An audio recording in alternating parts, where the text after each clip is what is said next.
Appendix 3, HSCA Procedural Write-Up, Mexico Trip 2. House Select Committee staffers Edwin Juan Lopez and Harold Leap traveled to Mexico City on August 7, 1978. The staff members were met by David T. Patton, a State Department official, at the Mexican airport at 10:15 p.m. Mr. Patton then checked the staffers into room 1754 at the Maria Isabel Hotel. Mr. Patton informed the staff members that Larry Sternfield, CIA Chief of Station in Mexico City, wished to see us at 8:30 a.m. the following morning. On Tuesday, August 8, 1978, committee staffers met with Larry Sternfield. He informed the staffers that the two individuals the committee wished to interview, Daniel Flores, a.k.a. Luis Aparicio, and Redacted, were now available. At 9:30 a.m., August 8, 1978, committee staff members interviewed Danny Flores. The interview ended at approximately 10:15 a.m. Committee staff members returned to Mr. Sternfield's office. Mr. Sternfield stated that it appeared that the government of Mexico had only been able to locate two witnesses for the committee, Oscar Contreras Lartigue and Noe W. Palomares. Footnote: Elena claimed that when she told Noe W. Palomares about meeting Lee Harvey Oswald, he advised her to send an anonymous letter to Texas explaining her account. The committee wished to question Mr. Palomares about Elena's credibility. End footnote. Sternfield asked the committee members to whom they wished to speak. The committee staff members explained that they would like to interview Lichant 1. Footnote: Lichant 1 is Manuel Calvillo. See Section 6C for details and significance. End footnote. Lie Cookie 1. Footnote: Lie Cookie 1 is June Cobb Sharp. See Section 4C for details. End footnote. Redacted, and Leering 3. Footnote: Leering 3 was a Cuban citizen, Redacted, who was a source for the CIA. He had reported that Sylvia Duran had told him that she had had an affair with Lee Harvey Oswald. The committee wished to question him about Sylvia Duran. End footnote. Mr. Sternfield then stated that it appeared that the House Select Committee on Assassinations had already asked the Mexicans to locate the individuals listed above. Mr. Sternfield stated that the HSCA's interview with Redacted was considered highly sensitive. He explained that 3 rooms at a nearby hotel would be used. In one room, Redacted would sit. Committee staff members would sit in a second room, and 2 CIA personnel officers would ensure that the equipment worked properly in a third room. Mr. Sternfield then phoned Mr. Niles Gooding, who had been sent to the Mexico City station from headquarters to arrange the procedures for the interviews. Mr. Gooding explained that in 1977, Stansfield Turner had created a new position at headquarters to ensure that important, sensitive meetings were within the guidelines previously arranged. Mr. Gooding stated that the Central Intelligence Agency had been under greater congressional scrutiny the past 2 years. Therefore, Director Turner, in order to demonstrate the agency's good faith, had engaged a retired Army officer to act as liaison at sensitive interviews by congressional representatives. Mr. Gooding then explained that the HSCA staff would be escorted by 2 CIA personnel to the interview with Redacted. At 10:55 a.m., August 8, 1978, committee staff members interviewed Redacted. At 12:30 p.m., committee staff members telephoned Captain Fernandez Ventura Gutierrez. His secretary explained that Mr. Ventura was not in the office, but that she would have him call us when he returned. At 6:30 p.m., since Mr. Ventura had not yet returned the staffer's call, they again called his office. His secretary apologized for Mr. Ventura and explained that he had not yet returned to the office, and she assured us that Mr. Ventura would telephone upon his return. At 9:15 p.m., Dr. Jesus Yanez, the assistant to the official mayor, telephoned the staff members explaining that Mr. Ventura was very busy on an important assignment and asked us to visit the police station known as the Procuraduría General at 11 a.m. the following morning.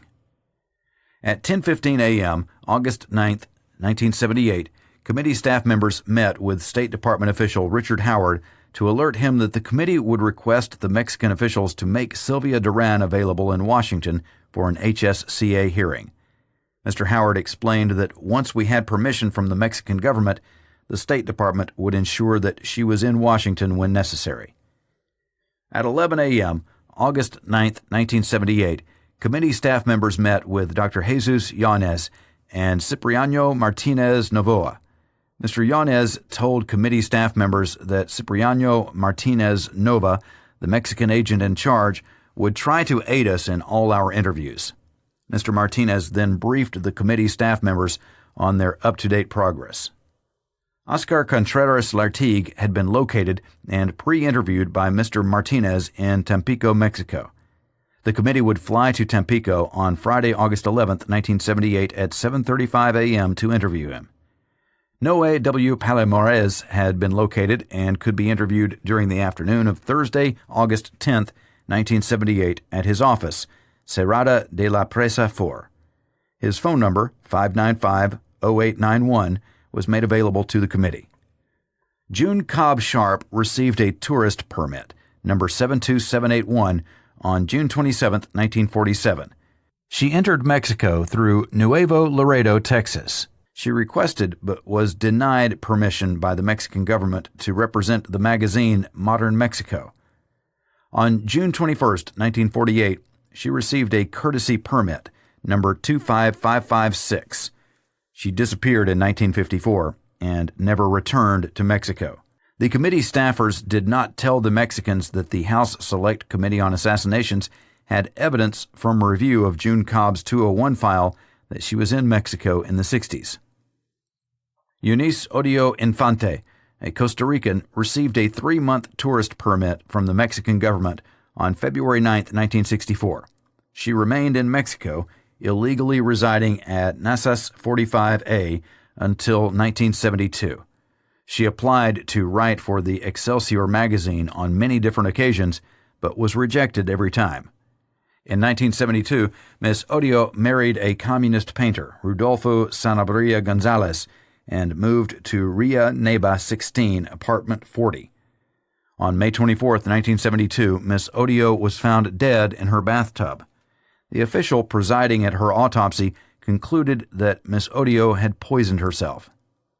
Emilio Carballido Fontanes was in Caracas, Venezuela, on vacation and scheduled to return to Mexico in early September. His address is Constituyentes 207. His phone number is 515-8345. Redacted, personnel record in Mexico could not be located. When the Mexican officials inquired about her at the Cuban embassy in Mexico City prior to the committee's trip, no one at the office remembered that she had worked there. Committee staff members were told that Redacted was probably dead. No basis was given for the Mexican government's conclusion. Redacted, Leering 3, was born in Cuba on November 3, 1927. He entered Mexico July 1, 1965, and taught graphics and art at UNAM until January 1, 1968, when he disappeared. The Mexican officials assumed that he returned to Cuba. General Jesus Jose Clark Flores died in the early 1970s. Footnote: General Jesus Jose Clark Flores escorted Ruben Duran to Russia in 1962 and was considered by many to be Duran's protector. Also, Elena claimed that Flores was at the party that she stated Lee Harvey Oswald was in attendance. The committee wished to ask Mr. Clark Flores about all the above. End footnote. Ernesto Lefeld Miller, academic coordinator at the School of Interior Design, had not yet been located. Footnote: Ernesto Lefeld Miller is a Mexican citizen that resembled Eusebio Azcu's description of the man that allegedly visited the Cuban consulate. All the Durans recognized Miller. Horatio and Sylvia said that Miller was a close friend and borrowed Horatio's car often. End footnote. Redacted lives at Redacted Apartment, Redacted, Mexico City. His phone number is Redacted. The landlady at his apartment explained to the Mexican officials that Redacted had left town hurriedly on Monday, August 7, 1978. Mr. Martinez, wishing to know when he returned, had placed a piece of Scotch tape on the bottom right edge of his door. Mr. Martinez explained that he checked it every 4 hours and would notify us if redacted returned before we left. Manuel Calvillo, Lycant 1, did not live at Cautamec 8775 as the committee had stated. The landlady for the past 25 years at the apartments told Mr. Martinez that Manuel Calvillo had never resided there. Committee staff members explained that Calvillo went by a pen name which would be forwarded to the Mexican officials the following morning. When committee staff members inquired whether Miss Sylvia Tirado Bazan could testify at an HSCA hearing, the Mexican officials stated that they would have an answer for the staffers by Friday morning.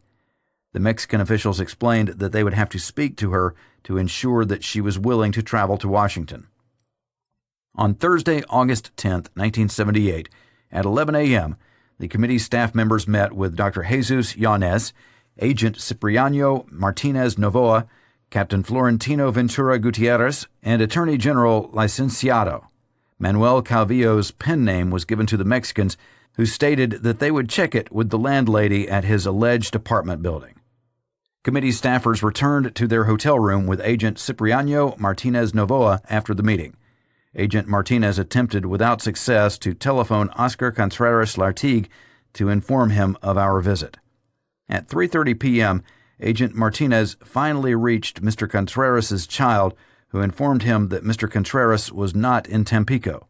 He had traveled to Mexico City for a Partido Republicano Institucional convention. When Agent Martinez asked the child if he knew where his father was staying in Mexico City, he responded that he did not. Agent Martinez explained to the child that he would call at a later time to speak to his mother. Agent Martinez telephoned Noe W. Palomares at 4 p.m. and arranged an interview for 6:30 p.m. that evening. Mr. Martinez asked committee staff members to meet him at his office at the Procuraduría General at 6 p.m. At 6 p.m., August 10, 1978, committee staff members met Agent Cipriano Martinez at the Procuraduría General. Martinez then drove the HSCA representatives to Mr. Palomares' office. At 6:30 p.m., committee staff members interviewed Noe W. Palomares.